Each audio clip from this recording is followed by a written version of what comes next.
How you doing there? Welcome back to Babylon Talmud. Today we're studying Daf Beis, Daf 2 of Masechta Makos. Friends, your friends. Right.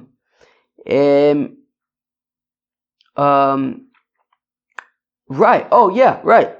We're starting Masechta Makos. Okay, Gewaldig. Masechta Makos is a small Masechta. It's all of 24 pages, I believe. 3 parak, 3 parakim.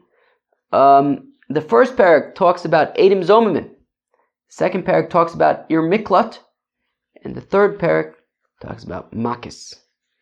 So we're going to start today the first parak, the one that talks about Edim Zomimim. Says the Mishnah on Daf Beis Amud Aleph of Masechta Makos. Keitzad Edim Naisim Zomimim. How do witnesses become Edim Zomimim? Well, me'idim anu beish ploni shu ben grusho ben chalutza in omim yosezeh ben grusho ben chalutza tachtav ella loka arboim idim anu beish ploni shu chayv ligalos ein omim yigalez tachtav ella loka arboim. So interestingly, this Mishnah is actually talking about, and the Gemara is going to ask, right? It's literally the first kasha in the Gemara. That's the first kasha in the Gemara. That interestingly, the Mishnah is actually telling us, is giving us two scenarios where actually the Edim Zomim, Edim Zomim has come up before. I think primarily probably in Masechta Sanhedrin so far, I think, maybe. But it's definitely come up before. And basically, you have two witnesses who come and testify in court about something. And then another two witnesses come and say about the original two witnesses that they're liars. You must be lying because you were with us at that time that you said that you witnessed this. You were with us in a completely different place. Therefore, you're liars. And in that scenario, the scenario of Imanu Ayisim B'makom Ploni, so that's what's called Edim Zomin, and the punishment is V'asisim lo kasher zom lasos la'ochim, that we do to those witnesses what they were trying to do to the other person. So if they were testifying that somebody was mechal Shabbos, and therefore that person would be chayiv skila, and it turns out that they're liars, it turns out that they're Edim Zomim, the witnesses are Edim Zomim, so we give them skila. V'asisim lo kasher zom, we do to them whatever they tried to do to the other person. Our Mishnah now lists two examples where we don't do to them what they tried to do to the other person. Instead, we just simply give them makis. Okay? And the first example is that if two witnesses come, so our friend Adiel made some suggestions, as I mentioned recently, that instead of using Reuven, Shimon, Levi, Yehuda, etc., we will use the names of his friends. Itamar, Geva, Nadav, Yishai, and Neria. And if we need a sixth, then we'll just use Zvulun. Now, so where were we? So Geva and Neria are testifying about Itamar that he's a ben Grusha uben Chalutza. Right? Geva and Neria are testifying that Itamar. So Itamar claims that he's a Kohen. But Geva and Neria come and they say that the thing is that Itamar's father married a Grusha. Itamar's father, who's a Kohen, of course, married a Grusha, a divorcee, making him a Chalal, and he can't, he's a Chalal. He's not a Kohen, he's a Chalal. And then it turns out that Geva and Neria are Edim Zomin, Basim Lokash, Imanu Yisem Makom Ploni, they were in some other place. And it turns out that they're Edim Zomim. So, based on Vasisim lo kasher zom lasos lo'achim, you would say, make them, right? Geva and Neria should be Chalos now, right? So let's assume that they're Kohanim. So let's say that just like they were going to make Itamar the Kohen, they wanted to make him a Chalal. So let's make them Chalos. No, we don't do that. We don't make them Chalos. Instead, we whip them. We give them Makos. Another example. Geva and Neria testify against Itamar that Itamar killed Yishai by accident, and he therefore needs to go to an Ir Miklat and stay there in the Ir Miklat and not leave the Ir Miklat until, in the city of refuge, until the Kohen Gadol dies. It turns out that Geva and Neria are liars. They're Eidim Zomim. So we don't say, okay, Geva and Neria, you need to go to a city of refuge until the Kohen Gadol dies. We don't say that. Instead, we just give them Makos. We whip them. So again, so let's read this Mishnah. How tell me about the Eidim Zomim? So Me'idin anu beish ploni. So Geva and Neria are testifying against Itamar. Shehu ben Grusha o ben Chalutza. That Itamar is a ben Grusha or a ben Chalutza. He is not a Kohen. And it turns out that they're Eidim Zomimim. Ein Omrim, we don't say ben Grusha o ben Chalutza tacht. We don't say, okay, well then Geva and Neria are going to be a Cholol. No. Ella loke arboim. Rather, we whip Geva and Neria. Midin anu beish ploni shuchayev ligalos. Geva and Neria testify about Itamar, that Itamar killed Yishai by accident, and therefore Itamar needs to go to the city of refuge and remain there until the Kohen Gadol dies. And then it turns out that Geva and Nadav are Eidim Zomim. In Omrim Yigola Zetachtov, we don't say, okay, well then Geva and Neria need to go to Geva and Nadav. Geva and Nadav. I gotta get the names right. Working with new names over here. So we don't say that Geva and Nadav need to go to the city of refuge. Rather, Elaloka Arbaim, we whip them 40 times. Geva and Nadav, testifying about Itamar. Okay. Now, frag the Gemara, haketzad ein ha'edim naisim zomin mi boile.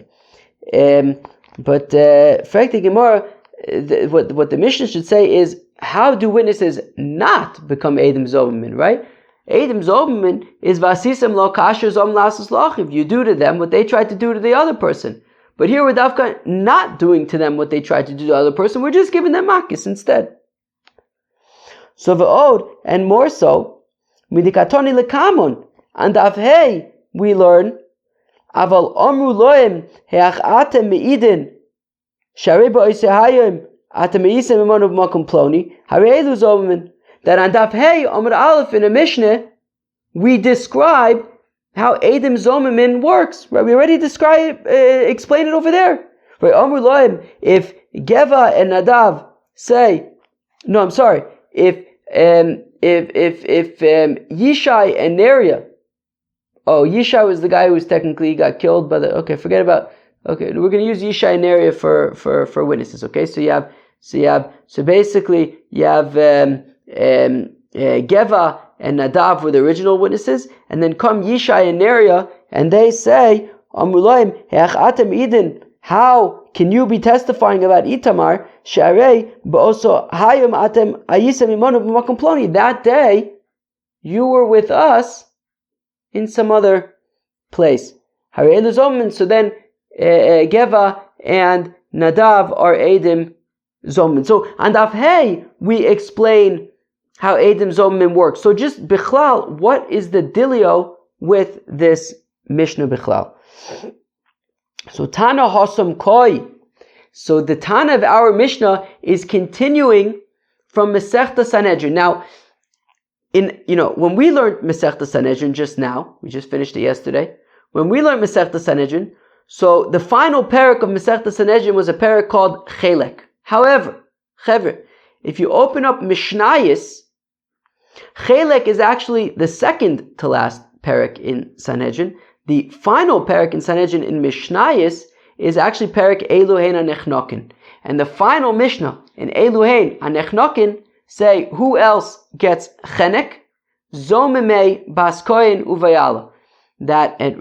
So forget about Boala, but Zomimei Baskoyin. That a Baskoyin Shizin, so of course gets Sreifa, but it says He Boyish Tisoif, she gets Sreifa, but not Bo'ala. The person who sleeps with her, if she's an Eish would get chenek. And by the Edom Zom, it says, Vasisim lo kasher zom lasos lo achiv, that you do to the Edom Zom what they would do to their brother, not to their sister. So if she's going to get Sreifa and the Boel is going to get chenek, so they get chenek. So be'etzem, so we're not, in the scenario of Edom Zomin by Baskoyin Shazinsa, they do not get Sreifa, they get chenek. Right, so the Mishnah had said, right, so Tana Osam Koi, it's a continuation from the last Mishnah of the Perek of Elohein Anechnok and Kol HaZomimin, that when it comes to Edom Zomimin, Makdimin La'osa Misa, they get the same Misa as the person they were testifying against, right? So, for example, if they were testifying, right, if Geva and Nadav were testifying about Itamar, that Itamar was Mechal Shabbos and he's Chayiv Skila, and it turns out that they're Edom Zomin, so then Geva and Nadav get Skila, right? They get La'osa Misa, they get the same Misa.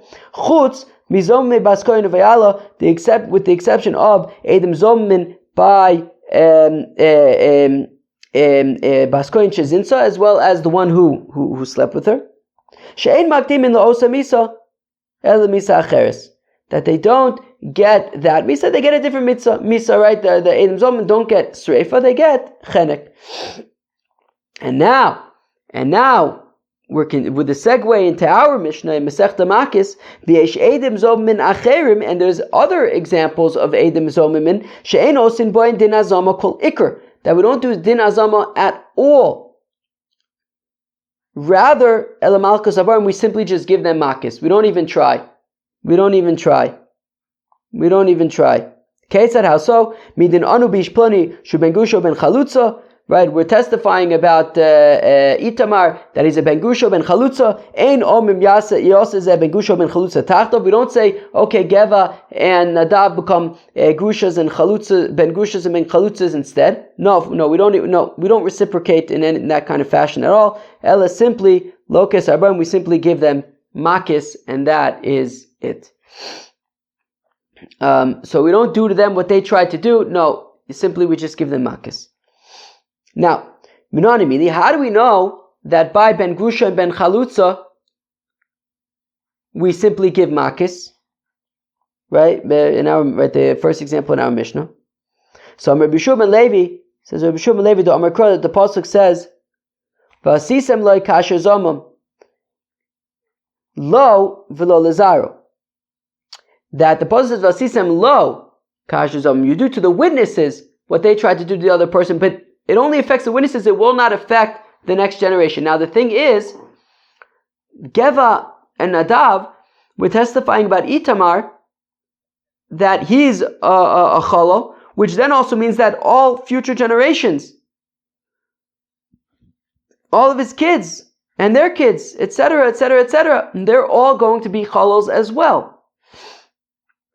And if you say Basisim lo kasher zomam, then it would mean that Geva and Nadav become cholos, and all their children as well. But it says Basisim lo kasher zomam, lo v'lo lazar. It only affects them, but not their offspring. So therefore, we can't do Basisim lo kasher zomam here.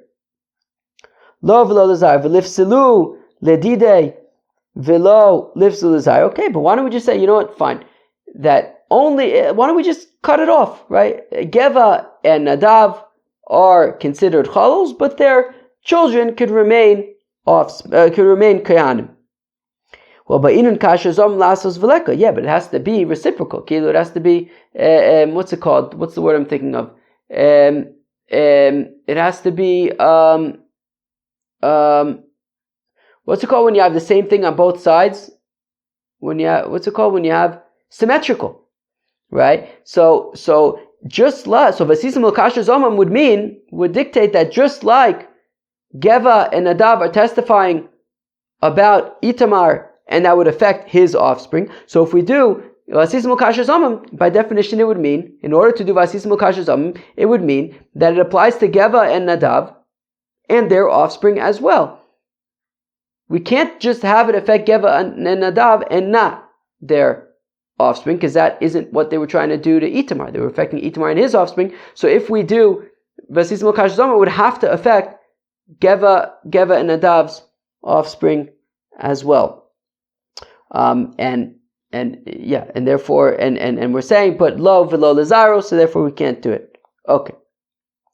By Pada Omer, says by Pada Kal V'chomer. By Pada has an interesting Kal V'chomer. Uma ha-mechalel eino mischalel ha-ba lechalel v'lo chilel eino din shelo yischalel. This is an interesting svara that Bar Pada has. Bar Pada has, well, in a scenario where you have a kohen who marries a grusha, for example, a divorcee. So the kohen is still a kohen. He could, he could still, do avodah in the Beis Hamikdash and stuff, and eat truma and all that stuff. His kids become cholos. So hamichalel, he actually makes a cholol. His child is a cholol, but he himself remains a kohen. Well, now certainly in this case of Geva and Nadav, even if they're kohanim, right, and they now try to make Itamar a cholol, but they didn't even succeed in making Itamar a cholol. Certainly then they themselves should not become cholos, right? Meaning, even when somebody succeeds in creating a cholol, right? A kohen marries a grusha, the child is mamash a cholol, he made a cholol, but he himself is not a cholol. Well, certainly in this case, by the Eidim Zomim, where they didn't actually even succeed in making Itamar a cholol, he's not a cholol. They're Eidim Zomim. Certainly then they themselves don't become cholos. But now, Maskifla Ravina says, no, that doesn't work, because im kain bitalta Torah Eidim Zomim. Because if you use that svara, you mamish would undermine the entire concept bichlal of Eidim Zomim. Because how does Eidim Zomim work? Eidim Zomim works. So, for example, if we take the example of Chilul Shabbos, that Geva and Nadav testify about Itamar that he's Mechal Shabbos and that he's Chayiv Skila. So, So we say that if they become Eidim Zomim, if Geva and Nadav become Eidim Zomim, so then they themselves will be Chayiv Skila. At what point do they become Eidim Zomim? If it's before the verdict, they do not become Eidim Zomim, right? Because Itamar wasn't yet. There was no final verdict that he's Chayiv Skila.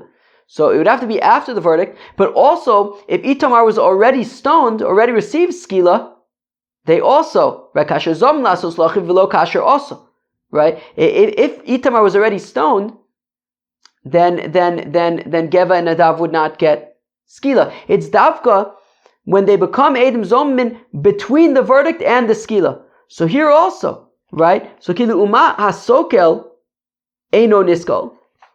Because based on Bar Pada's logic, I would then say, well, if in a scenario where Itamar was mamish stoned, and then Geva and Nadav become Eidim Zomim, they do not receive Skila.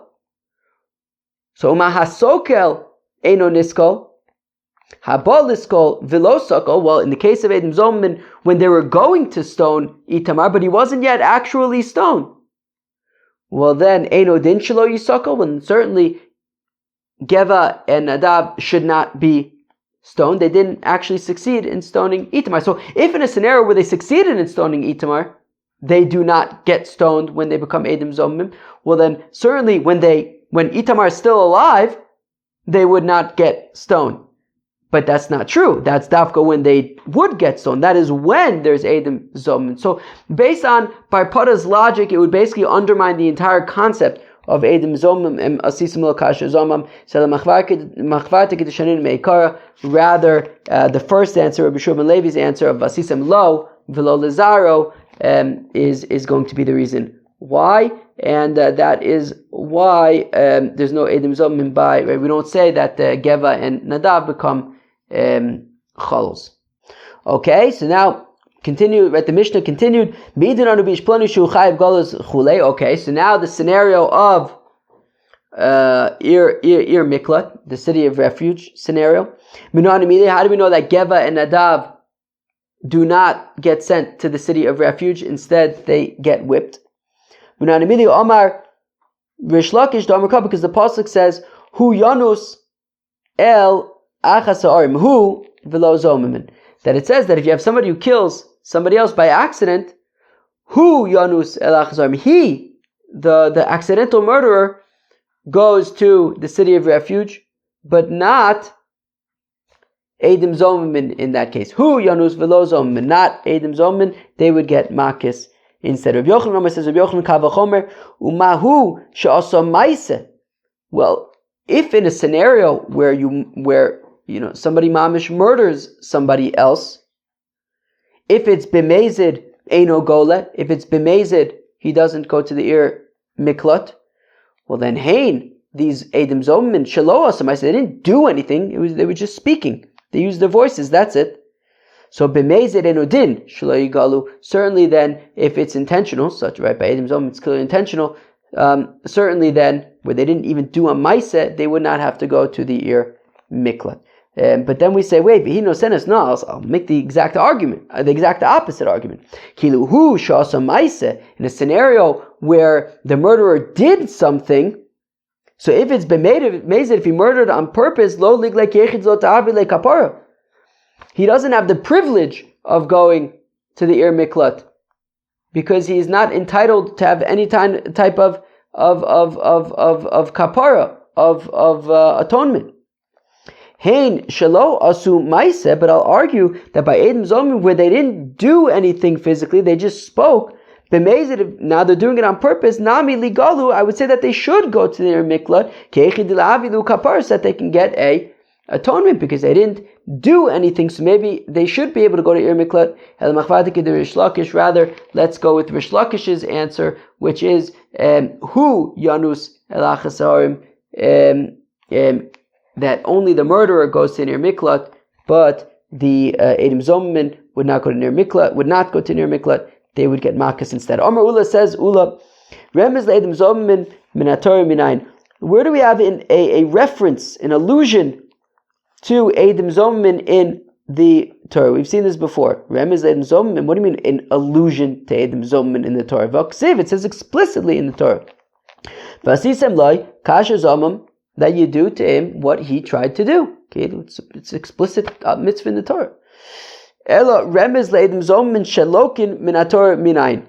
Rather, where do we have an allusion to the concept that Eidim Zomim get makis, right? Such as in our cases, by the Ben Gusha Ben Chalutza, by Ir Miklat, that they would get makis. Where do we have this concept? As the Pasuk says, "V'tztikus hasadik v'tzshius harosha v'ayim benakos harosha." That the Psukim say, right? V'tztikus hatzadik, you make the tzaddik a tzaddik, you make the rasha a rasha, v'ayim benakos harosha, and you give makis. So what's going on here?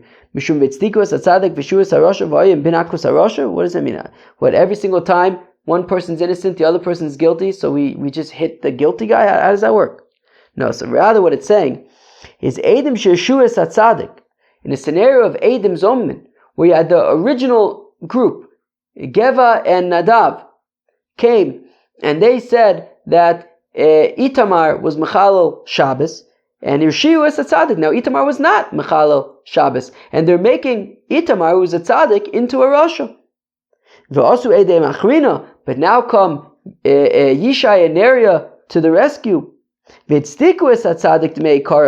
they returned Itamar to his initial status as a tzaddik, right? Itamar the tzaddik became a tzaddik once again.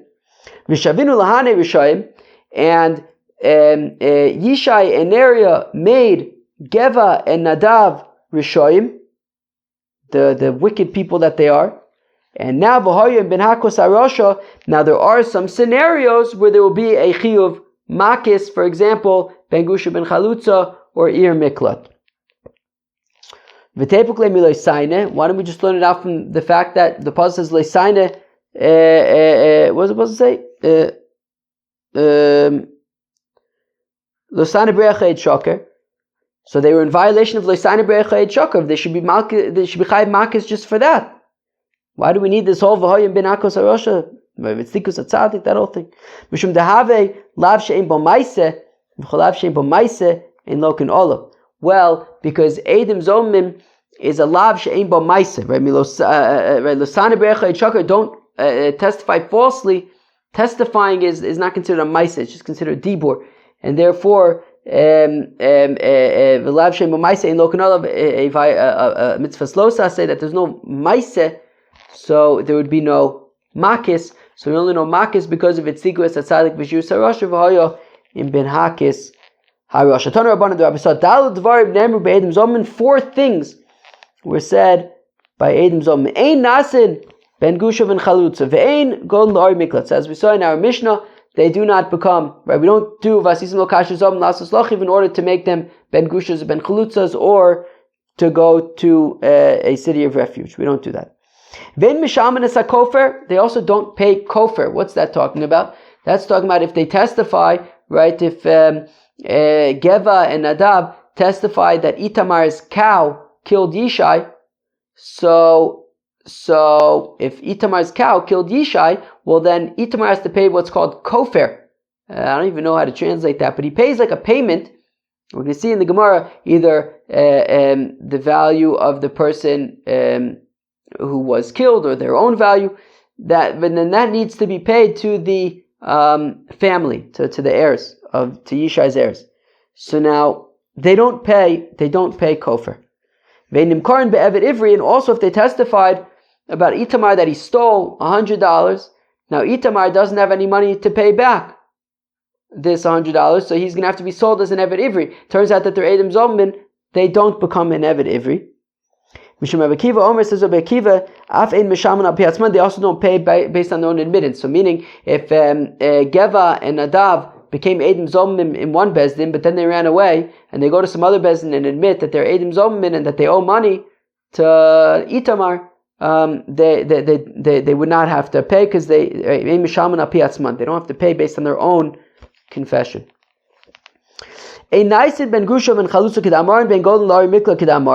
Okay, so we already explained why Geva and Nadab do not become Ben Gushas and Ben Chalutzas, or why they would not have to go to cities of refuge, right? We just explained those two cases. Ben Mishaman is a kofer.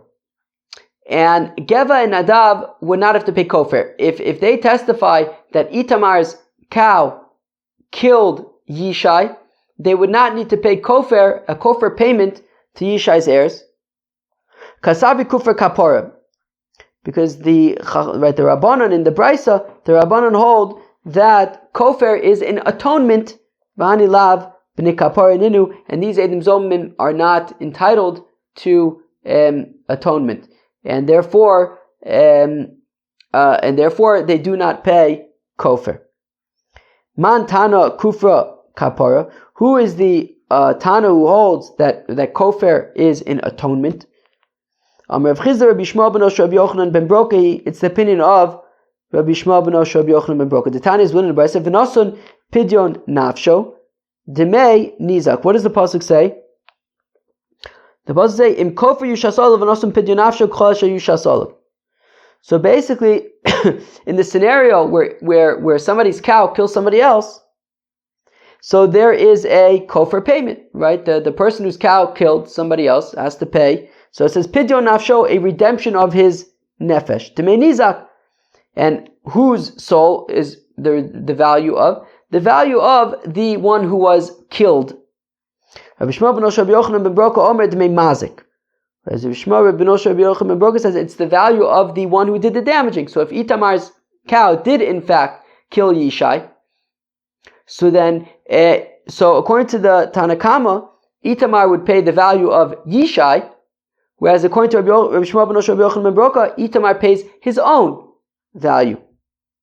My lab, let's say that the machlokes between Tanakama and Rabbi Shmuel ben Osher Rabbi Yochanan ben Broka is to my sover kufra mamona, that the Tanakama holds that kofer is a monetary, it's just simply a monetary payment, right? And therefore, if Itamar's cow killed Yishai, so Itamar pays the value of Yishai who was killed, his value he pays to the heirs. Umar sover kufra kapara, whereas Rabbi Shmuel ben Osher Rabbi Yochanan ben Broka holds that kofer is an atonement, and therefore if Itamar's cow killed Yishai, so he's in big trouble. His cow just killed somebody. So it's like he either is chayiv misa and he redeems himself by paying his own value to Yishai's heirs. Rav Papa says Rav Papa lo d'chuli amu kufa kapara. No, actually everybody agrees that kofer is an atonement payment. The machlokas simply is ma'asaver b'dinizak shaminun, ma'asaver b'damazik shaminun. The question is, okay, so it's an atonement payment. How much does he have to pay? Okay, so the Machlokas Tanakama says you pay the value of Yishai was killed, and Rabbi Shmuel ben Osha B'Yochanan Babroka, it says you pay the value of Nadav, whose ox, of Itamar, whose ox killed.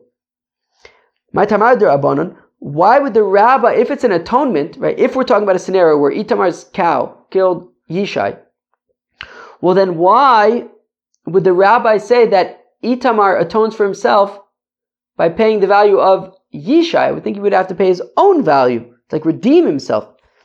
So answers the Gemara, Nemar Ashasa Lamata v'Nemar Ashasa Lamaila. Well, it says, right, Kasha Yushas Olav Balisha v'Nosam B'Flilim, right? This is talking about the scenario where you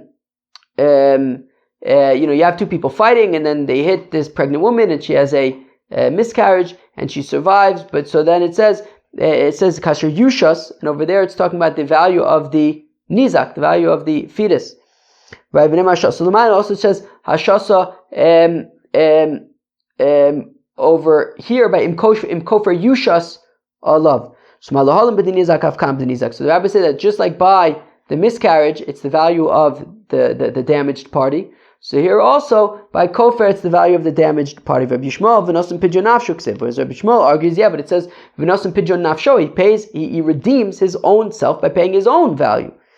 Rabbanon in pidyon nafsho ksiv, whereas the rabbis acknowledge, yes, it says that he's redeeming himself, but kishaminu b'dinizak shaminu, but he redeems himself by paying the value of Yishai. Itamar gets atonement for himself. Okay, fine. Okay, and the Brisa said that if Geva and Nadav testified about Itamar that he stole, let's say $100, and Itamar doesn't have $100, so he's going to have to be sold as an Eved Ivri, and then it turns out that Geva and Nadav are Edim Zomim, we don't say, okay, now you're sold as an Eved Ivri. So Savar Rav Hamnuna lemeimar hanimile echa de isle ledide. So Rav Hamnuna thought to say that when do we not sell Geva and Nadav as Eved Ivris? In a scenario where Itamar has the $100 and he would simply have to pay the $100, and they became Edim Zolman. So he wasn't gonna. So Itamar was not gonna have to be an Eved Ivri because he can afford to pay the $100. Because he can afford to pay the $100. But then when they become Edim Zolman, they don't necessarily have the money. But we don't make them become Eved Ivris because the migo the iu lo nizdabin inu nami lo mizdabnu. Because since Itamar would not have to have been sold as an Eved Ivri, so also Geva and Nadav are not sold as Eved Ivris. Aval heicha teleis le ledide. But if Itamar did not have the money and was going to have to be sold as an Eved Ivri, aval gav de islu ledidu, even though Geva and Nadav have the money, mizdabnu, they would be sold as an Eved Ivri, right? If they were going to make Itamar become an Eved Ivri, so then they would become an Eved Ivri. V'leimru lei, but why don't they say, look, i'ant hava loch mihava mizdabant. Look, Itamar, if you would have had the money, you wouldn't have been sold as an Eved Ivri. We have the money. Ananami lo mizdabninon. We shouldn't be sold because we have the money. So rather says of Amnuna, look, if either one of them, if either Itamar has the $100 or Geva and Nadav have the $100, they won't be sold as an Eved Ivri. But if neither Itamar nor Geva nor Nadav have the $100, well then Geva and Nadav would be sold as Eved Ivris. But Rava says, no, when by Eved Ivri it says V'nimkar b'gnevaso, that he is sold for what he stole, but not in a scenario, to the exclusion of a scenario of Edim Zomim, they would not be sold as Eved Ivris. Friends, that was Daf Beis of Masechta Makos. We started a new Masechta Makos. we started talking about Eidim Zomim, and actually specifically cases where the Eidim Zomim do not get what they tried to do to the other person. Instead, they simply get Makos, and then at the end, we also talked about different scenarios where some other scenarios where we would not apply, right? For example, we don't apply kofar, we don't make them be sold as Eved Ivris. Okay, well, tomorrow we'll pick up from here. Daf Gimel tomorrow. We will learn tomorrow Daf Gimel, Masechta Makos. Hope you enjoyed that base. Peace out.